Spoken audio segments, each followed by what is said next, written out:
Hey VC, this is Matt, and thought I'd do a video. Hope everyone's doing having a good weekend. This is a response to Mr. The Record Room's 199 subs contest. Actually, his name is Brett. I had seen the last couple of days several people that I'm subscribed to have been responding to the contest, so I went and tracked down Brett's channel and watched his videos last night. So good stuff, and congratulations on your 199, which I'm sure have grown quite a bit between now and then. And so congratulations on that. This is just want to do a little shout out on your video where you name your 10 favorite female soul singers, and this was one of your choices, and one that I agree with. This is a great album. Got this a year or so ago, and I still play it quite a bit, and it's really good stuff. So you got good taste in that department, and I'm sure in others. So your contest, you asked, I think it was 4 questions. We'll see. I didn't write them down. Should have, but we'll see what I can remember here. Your first question was, how do you buy your records? And meaning, do you go to a record store? Do you do it online, or do you go to the kind of Target, Best Buy route? I do. Well, I don't really ever buy things at Target or Best Buy, but otherwise I do all of the above.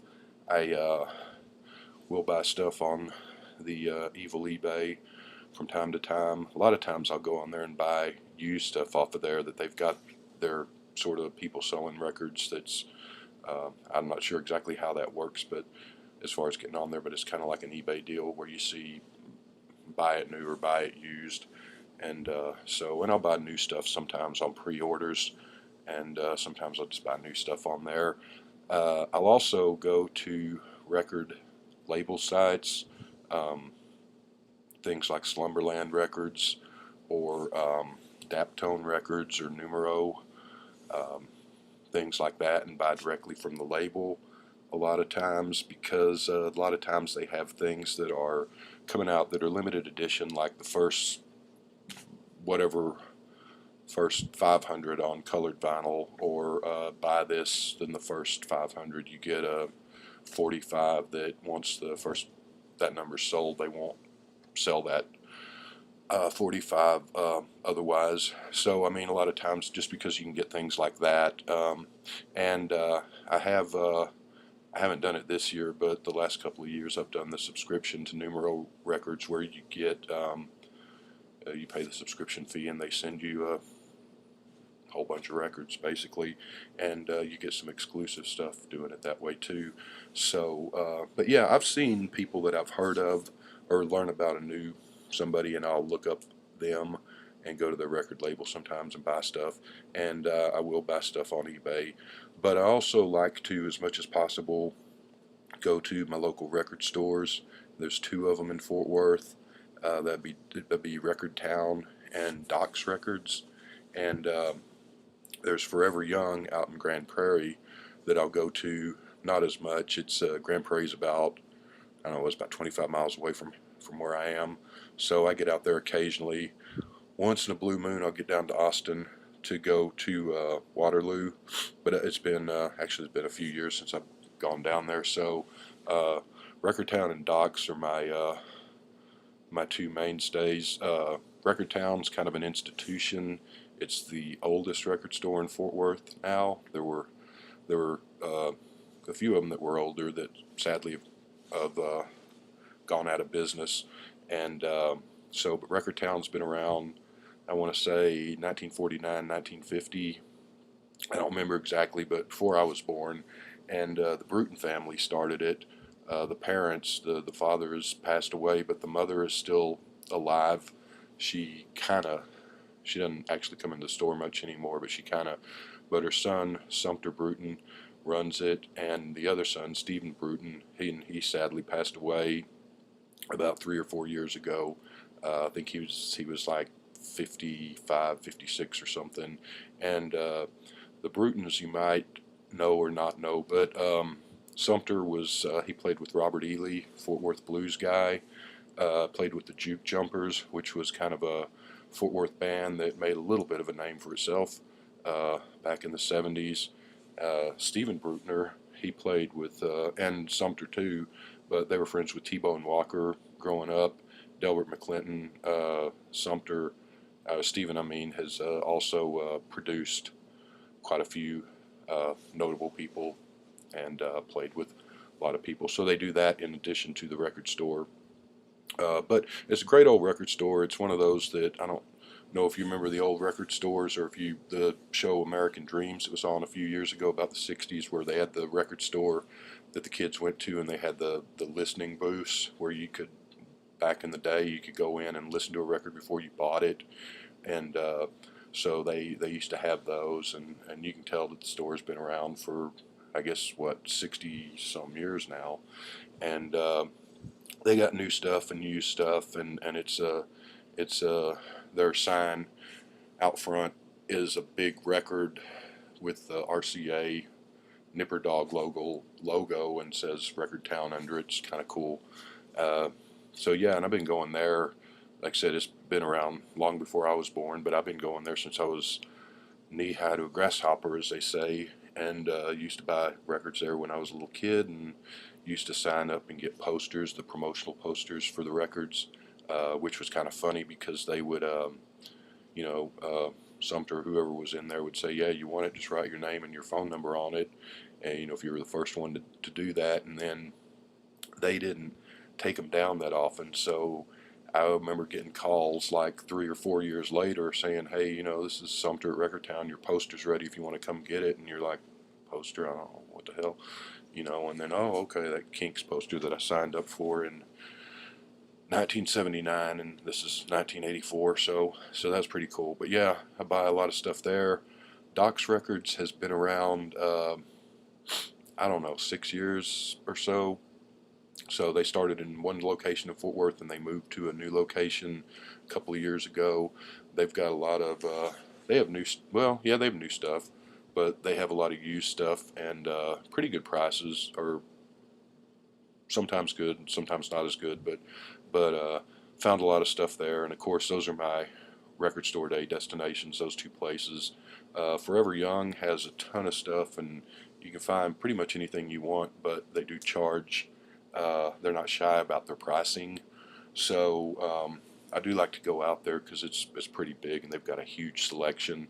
But it's just I live in Fort Worth and I work in Cleburne, which is like a 25, like a 50-mile drive every day, and I just don't have. And then Forever Young is 20, 25 miles in the opposite direction, so I just don't have time to get out there as much as I'd like to, and they're kind of pricey anyway.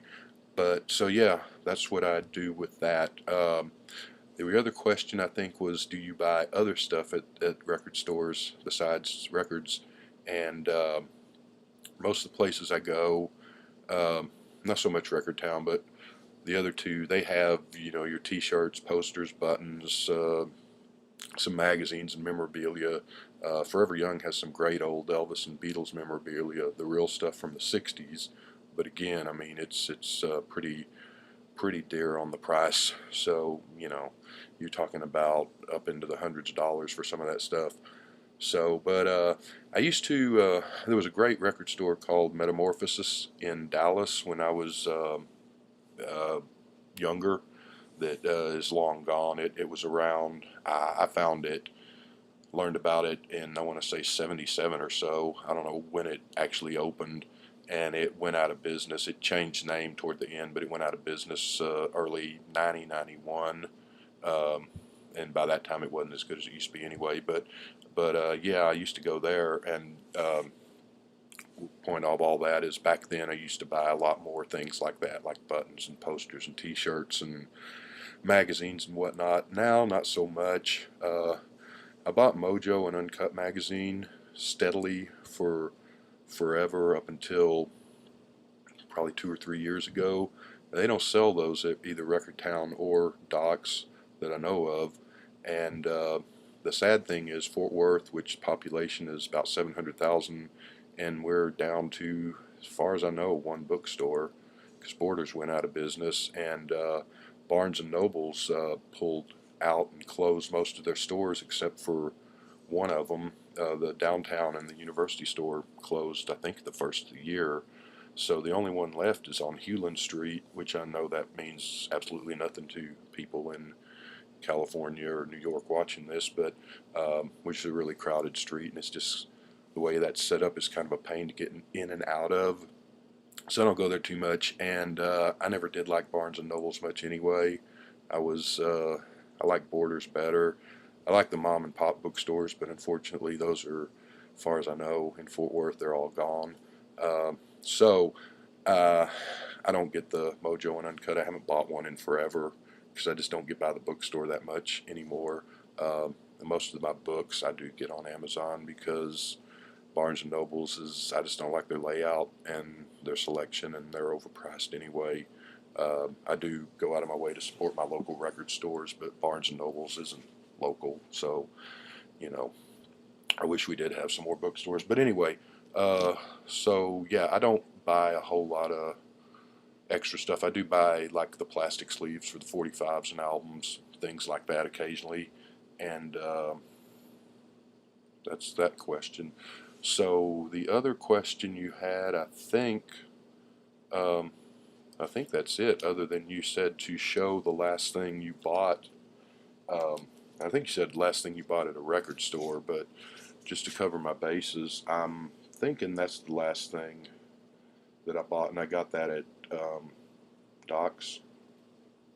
So, that's been a couple of months ago. I haven't. I was thinking about going in there. I was out in that area this morning when I was doing grocery shopping, and I thought about stopping by Doc's or Record Town, one or the other, because they're not, well, they're really not that far apart. But I didn't because I don't didn't want to go in because I'd spend money I don't need to be spending right now. So sadly, I passed.